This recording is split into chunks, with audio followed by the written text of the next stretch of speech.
Hi, hello, I'm Sam Harrison and I read, review, and discuss fantasy and sci fi books.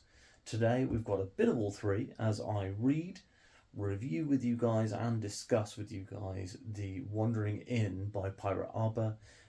Every single week I read a minimum of like 2 to 4 chapters of The Wandering Inn and then discuss them in between every single chapter. So today I will be starting with Interlude King Edition, and then I will be moving on and reading 4 more chapters. So I'm going to try and read 4. It may end up being 3. It is getting pretty late, so I would like to not be reading past midnight on this because I'll get sleepy. I'm recording this one directly after last week's episode. So, hello if you watched last week's episode, and great to have you here. And I will speak to you guys after I have read the King's edition of the Interlude. Okay, that's the King edition done. Um, this feels like it's some big stuff. So, basically, we have this kind of dying kingdom. The people are starving, the armies have left, the great heroes have gone, and all that's kind of left is like the most loyal people to this king. And the king himself refuses to sit in the throne. He's basically not left like a small wooden chair in his throne room for, I think it's like 22 years. And his kingdom's been chopped up and subsumed by other nations.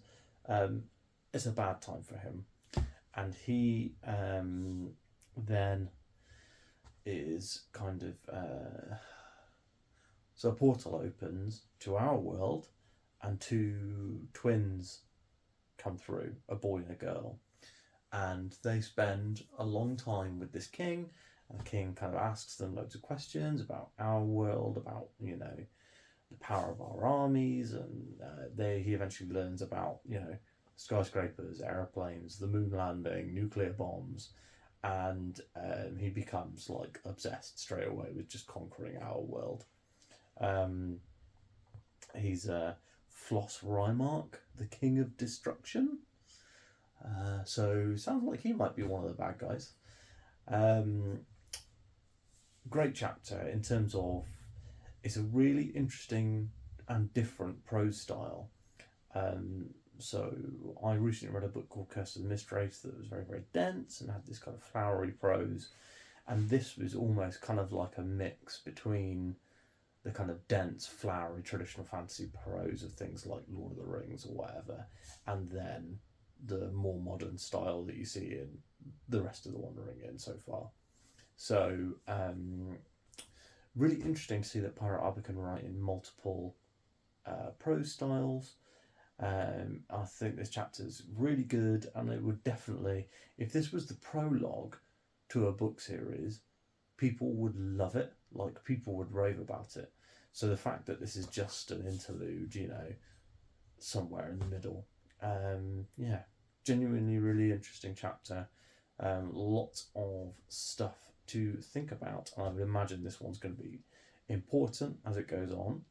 But I'm going to get on and read chapter 25 now. Okay, wow, that was a long one. The majority of this chapter is chess stuff again. I can see why, if they're all this long, people are telling me I'm not going to be able to read 4 chapters a week in future. I'm actually going to have to go to bed now because that chapter took so long to read. And I'll have to finish this video tomorrow.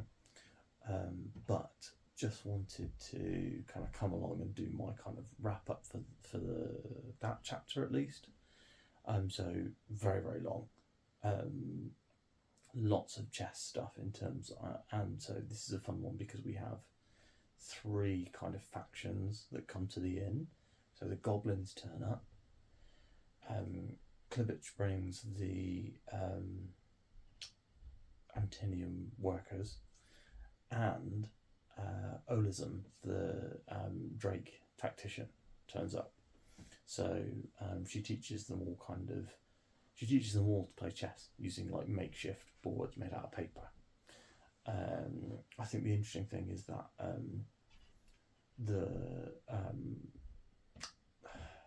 there's a lot of really good stuff in the chapter, but I think the majority of this is kind of shuffling progress along again, and the little goblin girl gains levels in tactician, and so do the Antinium workers, and that's really interesting. I think that this group of Antinium, they're kind of like they're not aberrations, like they're not mental, like that can happen with Antinium, but there's definitely something going on with them that's really interesting, and obviously, I would like to know more about that, but I'm sure it'll be in future chapters. Not much Erin stuff this time. Interesting that Erin is not gaining levels in tactician, so she's using tactical skills and tactical learning and abilities, but she's not gaining any levels. And also, but here's the interesting thing, right? So she's not gaining any levels in tactician, but Ryoka was gaining levels in running, even though running comes from our world, from our previous life. So I wonder if they'll address that at some point. Slightly shorter clip than usual today because, as I said, I need to go to bed. It's past midnight now. But I will get back to reading tomorrow and I will finish off this video. Hi, hello. So I have just finished chapter 26. Oh, that rain noise. So I actually had to stop reading after 25 because the previous interlude in 25 was so long. I just ran out of time. And I've been reading 27 today. I've had an hour or so of free time. And even more annoyingly, I think I've probably run out of time and can't read 28. Because chapter 27 was also very long. So I recently looked up the word counts, the estimated word counts of The Wandering Inn. And I've noticed that the first few chapters were all kind of like 2,000-3,000 words. And now everything is looking at it's like 5,000 to 10,000 words.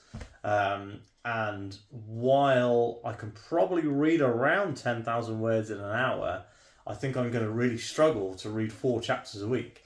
As everybody has been telling me in the comments, yes, I get it. I kind of thought that when people were saying like, oh, the chapters get really long, I was like, oh, they get all like double the length. Someone said double the length. I was like, oh, well, double 3,000 words is, 6,000 words. But they get double, like, the longest chapters in book 1. I was looking through, and some of the chapters in book 9 are like 40,000 words, which is basically a novel. So I'm going to have to cut my commitment of 4 chapters a week. But I'm going to try and at least read 2.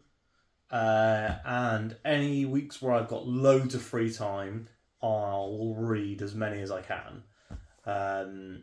So today, I have just read chapter 26, which is another Ryoka chapter. Chapter 26 is a really good one because it starts off with like some cool action. So basically what happens is we come into Ryoka in the middle of a run and she is watching a battle between an adventuring group and a lich. And the lich is like winning, and he's got an undead army with him. And the adventurers have put out an emergency request for some healing potions. But Ryoka, using what she knows from like active shooter drills in the modern day world, is able to avoid being shot by the lich and give the adventurers some potions. And then she runs back to town and she has a confrontation with another runner called Pursuer. And Pursuer is described as being like a rat-faced girl. I don't know whether that means she's got a rat face or whether she's just ratty. I think people know what a rat-faced person looks like. Anyway, and this person is trying to take the Magnolia delivery because Magnolia's deliveries, she always shares some of the delivery and she pays and tips very well. And Ryoka had been told previously that they need to be shared equally among the runners because the pay is so good, the reward is so good. And the fun thing is, like, Ryoka doesn't care. Like, she's got enough money. She's not bothered about the money. She's not bothered about the treats and the delicacies or the conversation with Magnolia, which I imagine is what makes her more interesting to Magnolia in any way. So she said she's going to take the job, and then Percy was like, "No, you took one earlier this week. It's my turn."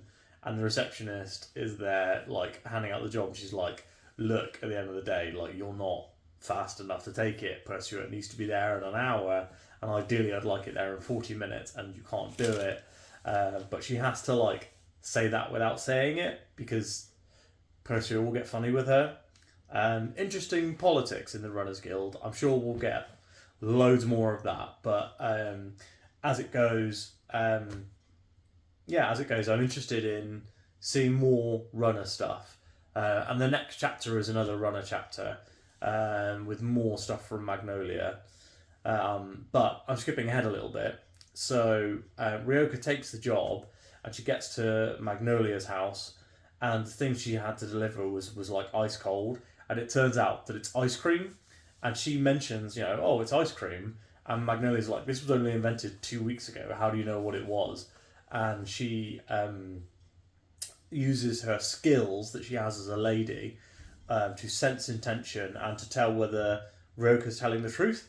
So she's able to be like, oh, you want to leave, and then she's like, and then when she says she knows what ice cream is, she's like, oh, you are telling the truth, you do know what it is, even though there's no way that she should be able to. And then at one point we had our first bit of formatted dialogue. So Magnolia tells her to sit, and the dialogue, the text was purple and in italics. So my assumption is that that's some sort of magical compulsion spell sort of thing, kind of like the Purple Man in Marvel Comics, which is fun that it's purple.